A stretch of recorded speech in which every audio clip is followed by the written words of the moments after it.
Hey, it's me, MLB! Happy summer holidays to those who are lucky enough to be experiencing holidays right now.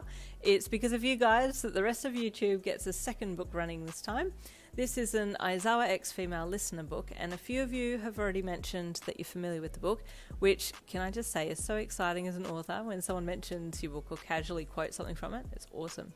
So for those who know the book, it'll be the same minus the adult scene. Yes, sorry, I know they were very steamy as all get out, but they gotta go because YouTube.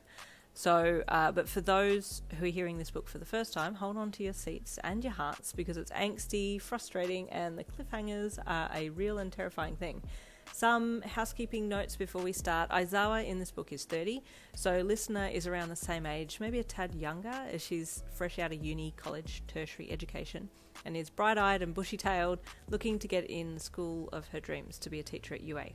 The idea for this book came from the fact that when I was looking up Aizawa X female readers on Wattpad, they always had the female as barely 18 years of age, and it just didn't quite sit well with me, you know, him being 30, and oftentimes the readers being the reader's teacher as well, lusting over her and stuff like that.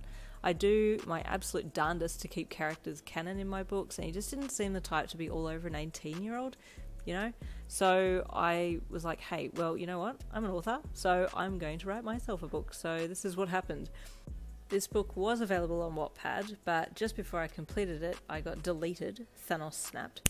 So the rest was completed on my quirky fanfic site. So some people who couldn't access my site still don't know what happened. So Wattpad followers, if you're out there and you're wanting to know what happened, here it is. The answers will be right here. So that's about all I had to add, so let's get to it. I'm excited about this one. This is Pull Aizawa X Female Listener. I'm so excited! You squealed internally as you quickly made your way through the busy airport to the departure lounge with bags slung haphazardly over one shoulder while you held a takeaway cup in the other hand. It was stupid o'clock in the morning and you were headed to New York for a teachers' conference, stoked to have been given this opportunity. Okay, so long flight, then get to a hotel, then I can sleep for a bit, conference is the next day. You monologued internally, mentally checking off the things that you had to do as you plopped yourself down in one of the departure lounge chairs and sat your bags at your feet. You had just finished your teaching degree and had been released into the big wide world of qualified and unemployed, joining the throngs of people who were desperately seeking work, but, as luck would have it, you were hand-picked to attend this conference, so you were going to get out there with your resume and hopefully land your dream job, teaching at UA. A number of your friends from high school had gone on to become successful heroes, and although you possessed a quirk that would have been a very fitting quirk for a hero, you thought it was much more fun to train the heroes instead, getting a kick out of watching them grow and become a beacon of hope for the rest of the country. As part of your studies, you trained one of the more up-and-coming heroes, Kamui Woods, helping him hone his skills at stretching his limbs, and whenever he was interviewed about his training, he would mention your name, which you greatly appreciated. Now, I just got to get into UA, you thought as you took another sip from your takeaway cup. Then I can spend the rest of my days training all the young hopefuls that will be the next generation of heroes.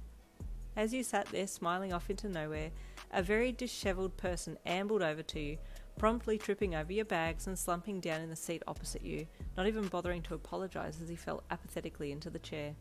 "Oh, sorry," you gasped, quickly leaning forward to clutch your bags and get them out of his way, but he was already in the seat and had pulled his eye mask from somewhere, then put it on, seemingly fast asleep within seconds. What the heck? You thought as you looked up at him. The man looked like he hadn't shaven in months. Clothes looked old and oversized, while his shoulder-length hair looked like it had had a fight with a blender filled with oil and was greasy and messy. The only vibe I'm getting from this guy is homelessness, you thought, as you looked him over again, a bit of pity creeping in. I wonder if he's okay. Seeing as he was now fast asleep in the chair with his head lolled to the side, you decided not to wake him and turned your attention to your phone to pass the time instead. It wasn't long before the overhead intercom crackled to life and your flight was called out.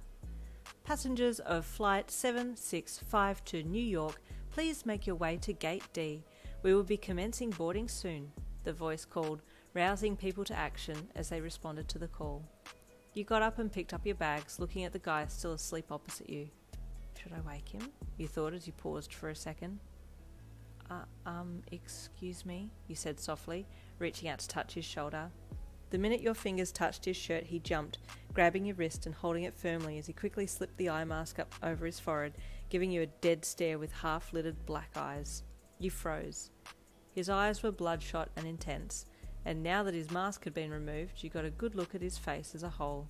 His jawline was so sharp it could kill someone easily, and you stared with surprise, not expecting him to have such definition in his features.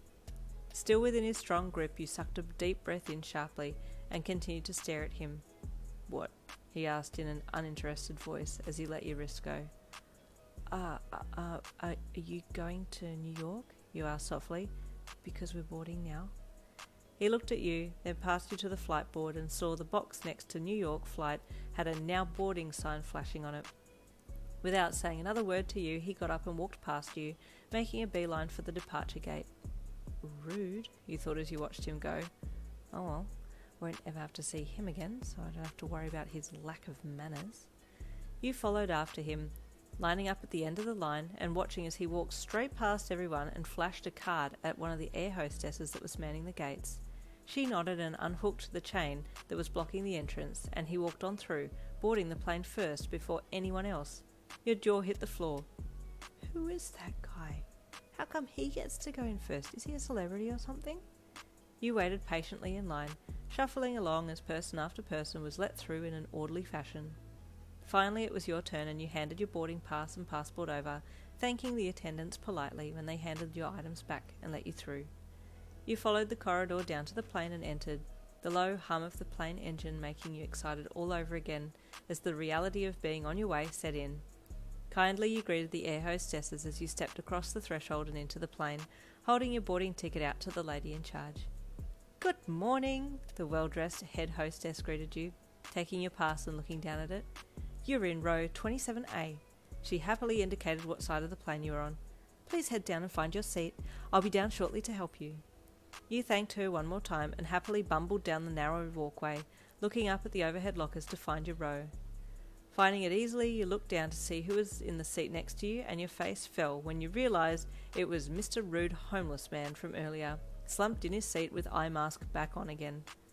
"What is up with this guy?" you screamed internally. "Why is he here again?"